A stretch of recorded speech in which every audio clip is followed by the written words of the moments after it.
alguns desconhecidos também.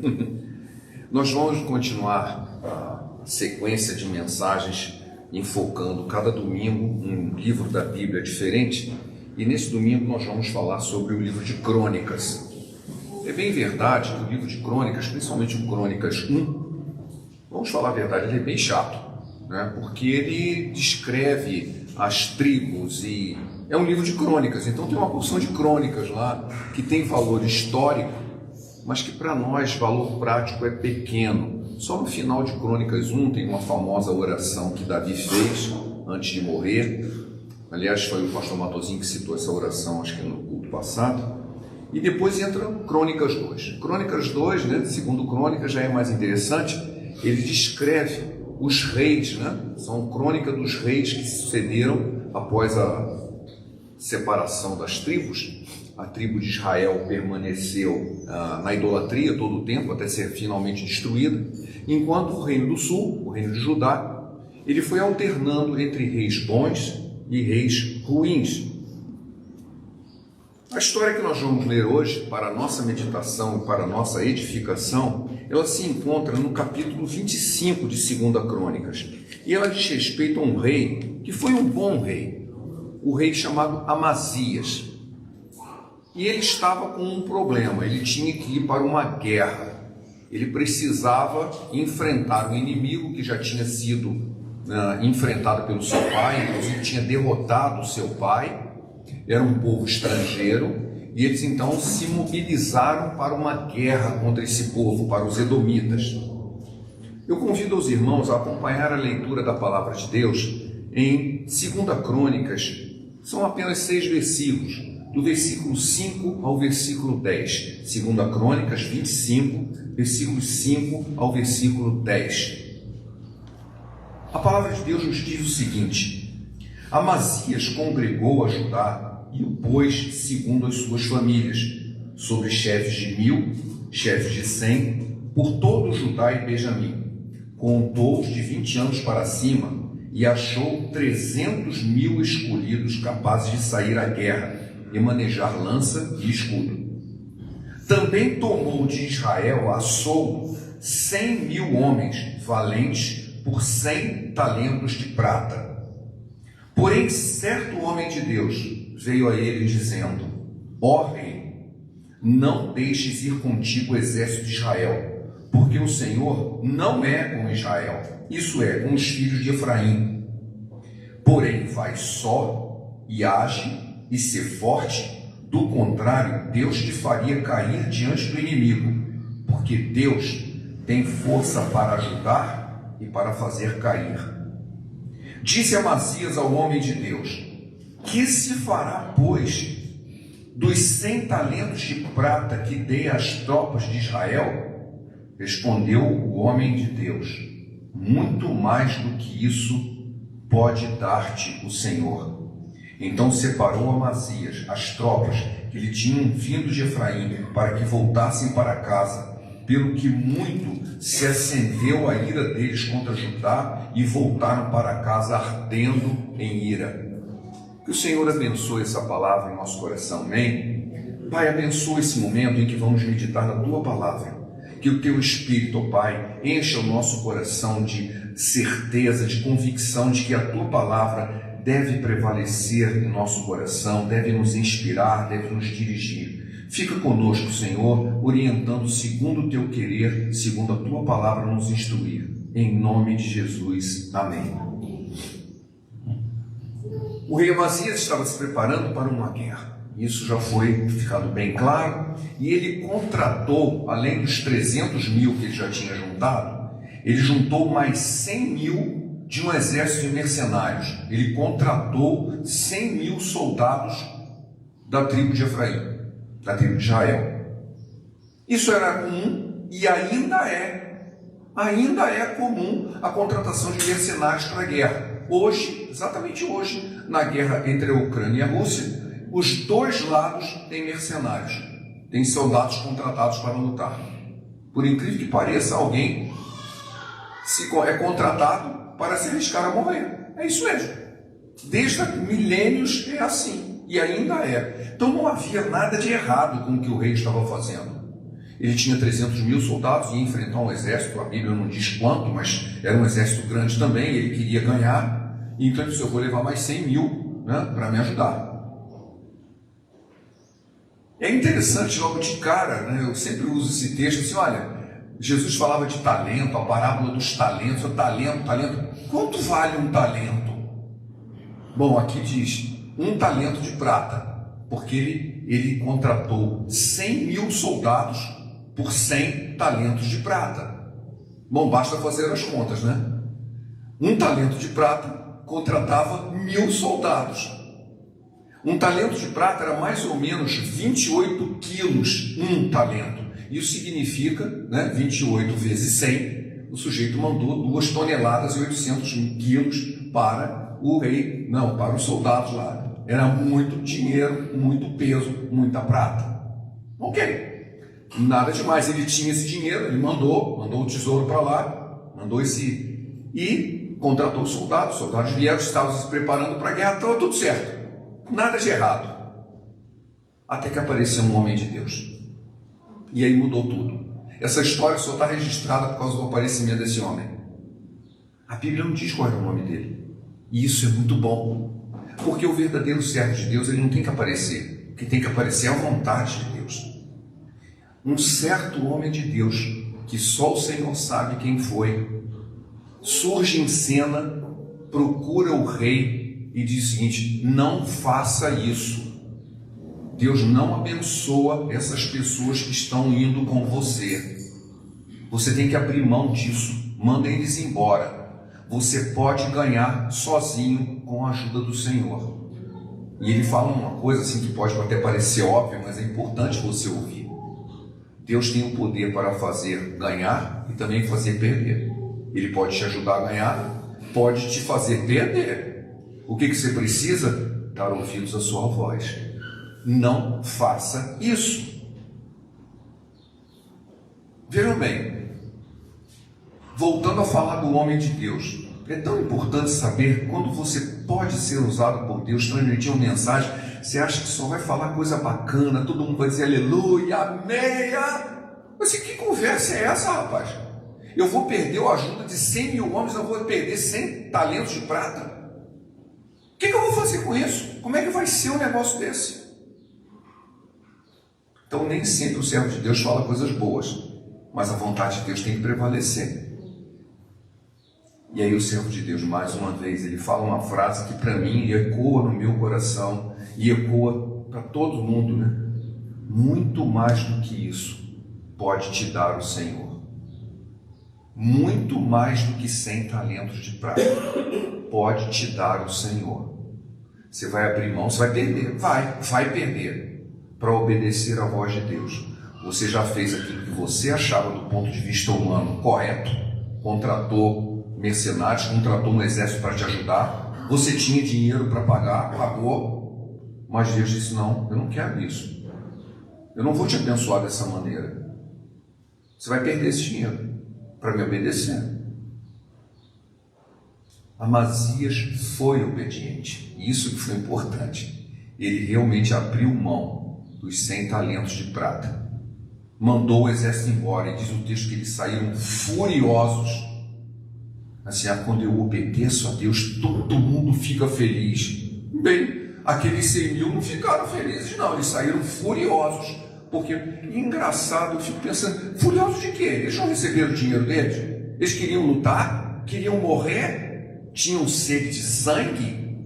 Assim, eles não saíram no prejuízo, pelo contrário. Mas mesmo assim, ficaram furiosos. Eu fico pensando como isso se parece com o nosso viver, né? Você tenta fazer o certo, uma porção de gente fica com raiva, mesmo que não tenha razão nenhuma para ter essa raiva, mas tem. E aí agora o que eu vou fazer? Eu vou ficar preocupado com isso? Não. Eu vou dar atenção à voz de Deus. Ele falou que ele não queria que ele fizesse isso, e ele não fez, embora isso não tivesse causado prejuízo nenhum nos soldados que foram mandados embora. Pelo contrário, eles ganharam dinheiro e eles foram embora. Porque o rei acreditou na palavra do servo de Deus, que dizia que Deus podia dar muito mais do que aquilo que ele estava perdendo, para obedecer. Como isso pode se aplicar no nosso dia a dia? Muito, em muito. Uma primeira coisa é que nem todos os planos que nós fazemos é aprovado por Deus. Está na cara, né? Amazias tinha os seus planos, ele ia para a guerra, ele ganhou a guerra, ele foi obediente e ganhou a guerra.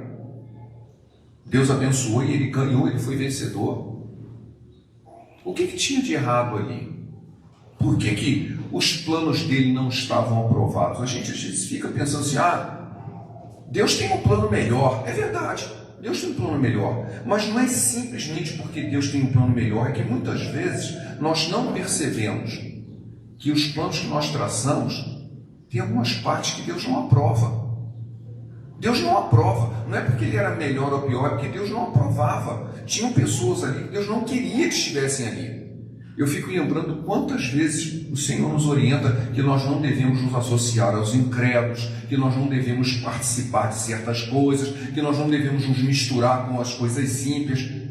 No entanto, a gente não vê nada demais nisso. Não vê nada demais nisso. E disse, mas o que eu fiz de errado? Você está indo contra os planos de Deus. Eu vi recentemente, já tem um tempinho, um vídeo do pastor Cláudio Duarte, que ele estava contando uma experiência em que ele foi numa igreja, mas estava lotado de líderes, né? E uma telona, não igual a essa aqui, uma telona grande. E de repente apareceu a Globeleza. Lembram dessa Globeleza? Era uma modelo, uma moça, uma mulata lindíssima, quase nua, dançando. Aí o pastor disse, epa, o capeta baixou aqui. Como assim? O cara na igreja mostra uma mulher quase pelada dançando. Que história é essa? Aí a imagem some, chega o pastor, dirigente assim, vocês ficaram escandalizados? Por quê? Porque isso aqui é a casa de Deus? A casa de vocês não é a casa de Deus também não? Mas vocês na casa de vocês ouvem isso. Aí o pastor falou assim, você imagina um bando de avestruz enfiando a cara no chão, né? Com todo mundo envergonhado, né? Quer dizer, eu fico com vergonha de que aquilo apareça na igreja, mas não tenho vergonha que apareça na minha casa. Então, quando você percebe assim, olha, o seu viver tem coisas que desagradam a Deus. Então, não é à toa que seus planos contenham parte, não o plano todo, mas contenham parte em que Deus disse, eu não estou aprovando isso aí não. Não estou aprovando isso aí não. E foi o que aconteceu com Amazias. Um homem de Deus foi a ele e disse, olha, seus planos ok, aquilo ali não ok. E você tem que abrir mão disso, porque Deus não está aprovando isso. Eu disse, mas e aí eu vou sair perdendo? Vai sair perdendo. Mas Deus tem muito mais para te dar. Você acredita? E ele acreditou. E ele obedeceu. E ele foi vitorioso. Então nós temos que começar a pensar que nem todos os nossos planos são aprovados por Deus, porque muitas vezes parte deles, ou uma parte maior ou menor, não está agradando a Deus. Mas é fundamental que nós devemos buscar sempre ao Senhor em tudo que fizermos, em todos os nossos planos, para que Ele só tenha coisas que agradem a Deus. Confia ao Senhor as tuas obras e os teus desígnios serão estabelecidos. Provérbios 16:3. Será que todo mundo entende esse texto? Desígnio é algo maior, é o objetivo. Para alcançar o objetivo, eu tenho atitudes, eu tenho obras. Se você confia as suas obras ao Senhor, seus objetivos vão ser atingidos. Não é qualquer caminho que vai te levar àquele objetivo. Eu tenho visto tantas pessoas pregando, senão você faz os planos e depois pede para Deus abençoar, que Ele vai pavimentar os seus planos. De jeito nenhum, não é isso que a Bíblia diz. Você tem que submeter os seus planos a Deus, porque se Ele for contra, Ele vai te avisar, você não vai por aí. Exatamente como aconteceu com Amazias. Não vá por aí. Não tem essa história de você fazer os seus planos, eu vou pedir a Deus para Ele abençoar, Ele vai fazer tudo que eu planejei, que eu planejei. O rei tinha planejado, e o homem de Deus, se você fizer isso, Deus pode te fazer cair, porque tem uma coisa aí que Ele não está gostando. E agora? Então nós devemos estar atentos, que nem todos os nossos planos são aprovados por Deus. Um segundo ponto muito importante, nós somos desafiados a confiar em Deus em troca daquilo que vemos. E isso não significa fé? Nós estamos perdendo alguma coisa de valor? Você imagina os soldados que ele tinha contratado? Ele saiu perdendo, não apenas porque ele perdeu a prata, porque ele perdeu a ajuda de 100 mil soldados. Ele perdeu isso. Mas foi uma troca pela fé. Uma troca de fé. Eu vou trocar o dinheiro que eu vou perder. Eu vou trocar os soldados que iam me ajudar. Mas eu vou confiar que o Senhor vai me ajudar. Não é uma troca fruto da minha imaginação, assim, não, mas o Senhor vai abençoar tudo que eu fizer. Isso é uma ilusão.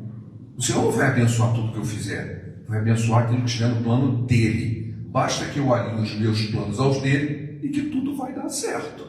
Mas quando não é bem assim, não adianta dizer, não, mas o Senhor vai me abençoar. Não vai. Você não foi obediente. Não obedeceu a orientação, a sua palavra, ou uma orientação específica porque a palavra de Deus é bastante genérica, porque ela tem que valer para todo mundo em todas as épocas. Mas a sua vida, no momento que você está vivendo hoje, nas circunstâncias que você está vivendo hoje, é uma coisa específica que Deus tem que falar com você.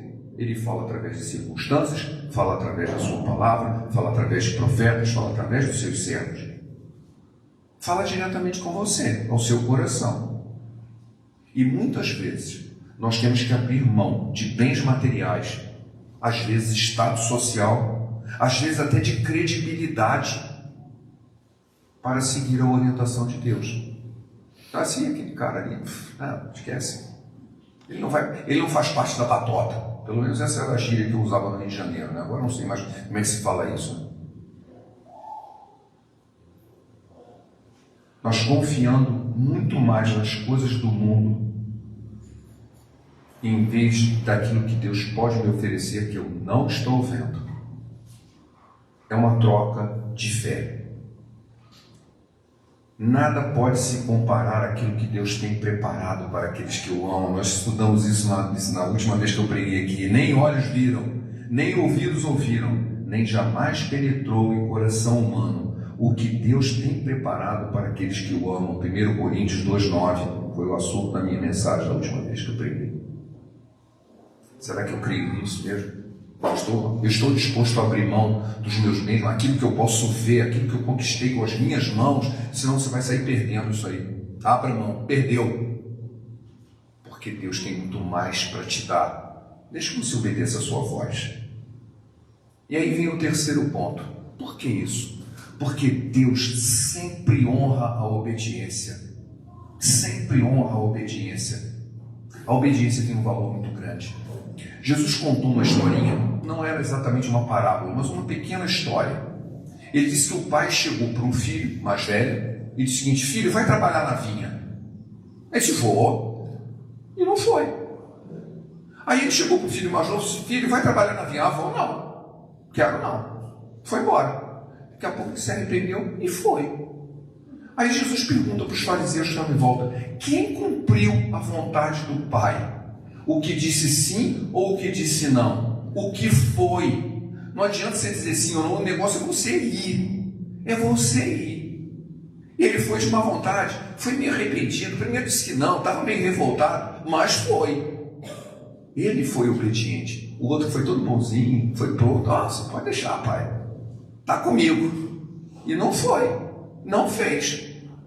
A obediência é isso, é obedecer. Você não precisa obedecer porque você está com o coração preparado, porque você está feliz em obedecer. Muitas vezes nós obedecemos de mau humor. Muitas vezes nós obedecemos nem entendendo o que está acontecendo.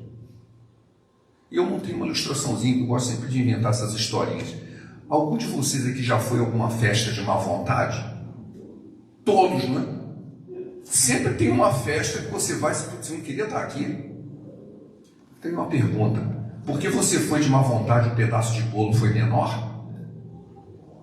Não, porque você estava lá. Não interessa se você estava de má vontade ou não, você estava lá. Você podia estar de muito boa vontade e não estar lá e não ia ganhar bolo nenhum. Mas você estava lá, você obedeceu. Não interessa, Senhor, mas eu vou obedecer com toda a minha alegria, com todo o meu coração. Não interessa obedecer. Obedeça ao Senhor, a orientação dele. Quando nós seguimos os seus mandamentos, nós nos fortalecemos, fortalece o nosso interior, fortalece o nosso relacionamento com ele. A nossa vontade se alinha com a dele.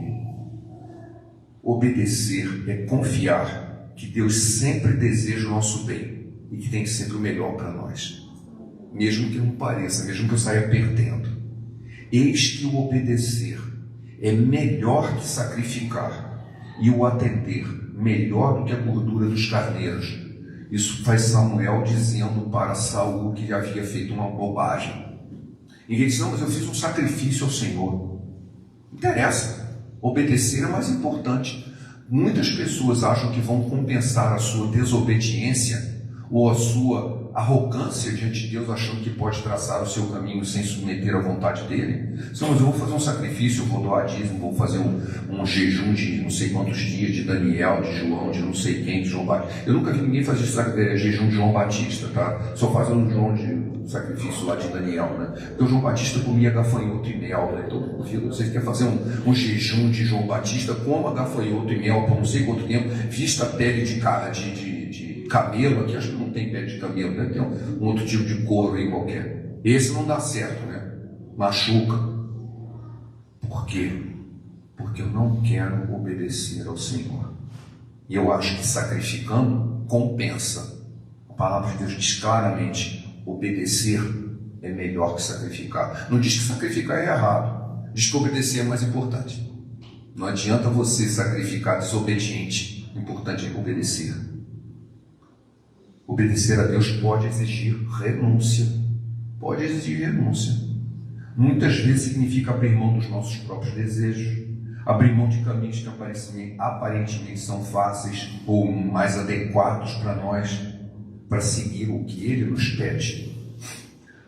Mas a obediência, se nós obedecemos a Deus, ela nos protege. Quando nós seguimos os mandamentos de Deus, nós evitamos uma série de erros. Você olha, eu não vou por aí, por quê? Porque se eu for, eu sei que eu vou pisar na bola. E isso evita as consequências negativas. Se nós estamos plantando a semente certa, vamos colher o fruto certo. Deus nos guia pelo melhor caminho. Confiar nele nos livra de armadilhas. Se eu vou fazer conforme Deus nos orientou, Ele não vai permitir que a gente caia nas armadilhas. Embora possa ser difícil, a obediência fortalece a nossa fé. Ela nos aproxima de Deus. Quando nós nos submetemos à sua vontade, nós experimentamos paz e propósito. Pode estar tudo dando errado, mas eu tenho certeza que eu fiz o que Deus mandou eu fazer. Estou tranquilo, eu fiz o que eu tinha que fazer. Obedecer não é apenas cumprir regras, mas é desenvolver um relacionamento sincero com Deus. Muitas vezes a gente obedece sem entender muito bem, mas eu vou obedecer. E obedecer primeiro e entender depois. Bom, muitas vezes a gente se esquece disso quando nós estamos educando nossos filhos. A gente fica querendo dar explicações para eles em vez de ensinar a obediência. Obediência vem primeiro, entendimento vem depois. Mas se nós desenvolvemos esse relacionamento sincero com Deus, e ele é baseado em confiança e amor, a gente vai se desenvolver e vai passar a entender e saber que a obediência é sempre honrada pelo Senhor, e Ele vai cumprir as suas promessas em nossas vidas. Quando eu lembro o que o homem de Deus disse para Amazias, em que eu venho repetindo isso há muito tempo que eu venho falando sobre isso, muito mais do que isso pode dar o Senhor. O que eu posso dizer, não tenha medo de abrir mão de qualquer coisa para seguir os caminhos do Senhor. Ele tem muito mais do que isso para nos dar. Mesmo que você perca isso, perca aquilo, Ele tem muito mais do que isso para nos dar. Eu gostaria de terminar a nossa mensagem lendo Efésios, no capítulo 3, dos versículos 14 a 21. Efésios, capítulo 3, versículos 14 a 21, é um texto bastante conhecido. Por esta causa, o apóstolo Paulo orando pela igreja de Éfeso, por esta causa me ponho de joelhos diante do Pai, de quem toma o nome toda a família, tanto no céu como sobre a terra, para que, segundo a riqueza, vos conceda que sejais fortalecidos com poder, mediante o seu Espírito no homem interior. E assim, habite Cristo em vosso coração pela fé, estando vós arraigados e alicerçados em amor, a fim de poderes compreender com todos os santos qual é a largura, o comprimento, a altura e a profundidade. Para nisso, vou repetir isso aqui, tá? Largura, comprimento, altura, profundidade. Vou repetir, ó. Largura, altura, comprimento, profundidade. Você está no centro. Entendeu? Largura, comprimento, altura, profundidade. Você ficou no centro, né? E conhecer o amor de Cristo, que excede todo entendimento, para que sejais tomados de toda a plenitude de Deus. Ora, aquele que é poderoso para fazer infinitamente mais do que tudo quanto pedimos ou pensamos, conforme o seu poder que opera em nós, a ele seja a glória na igreja e com Cristo Jesus, por todas as gerações, por todo sempre. Amém. Muito mais do que isso pode dar-te o Senhor.